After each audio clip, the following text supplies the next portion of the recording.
Durant les négociations de haut niveau sur le climat menées sous l'égide de l'ONU à Katowice en Pologne, le monde a été averti.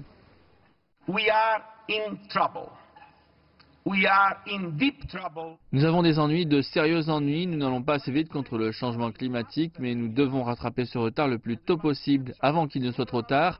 Dans le cas contraire, l'Arctique et l'Antarctique continueront de fondre, les récifs de corail blanchiront et mourront, les niveaux des océans s'élèveront, plus de personnes mourront en raison de la pollution de l'air, la pénurie en eau sera un fléau pour une grande partie de l'humanité et le coût des catastrophes monteront en flèche.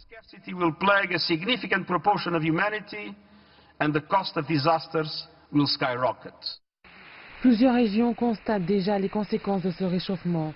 L'objectif de stabiliser les températures mondiales en dessous de la barre des 2 degrés semble hors de portée, notamment depuis la publication d'une nouvelle étude mettant en garde contre le rythme actuel de l'action internationale.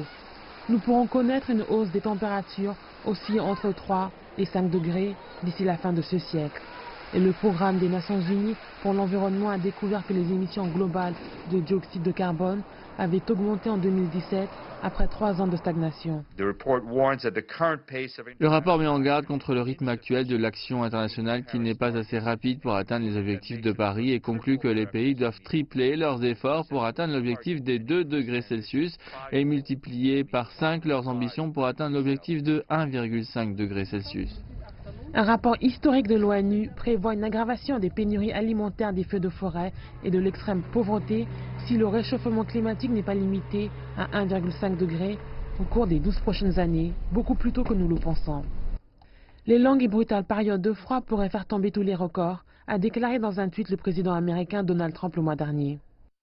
Même les pays engagés dans l'accord de Paris n'ont pu s'accorder sur les règles concernant les émissions et les stratégies climatiques, tandis que les gouvernements et les groupes énergétiques espèrent toujours promouvoir l'utilisation de combustibles fossiles comme le charbon.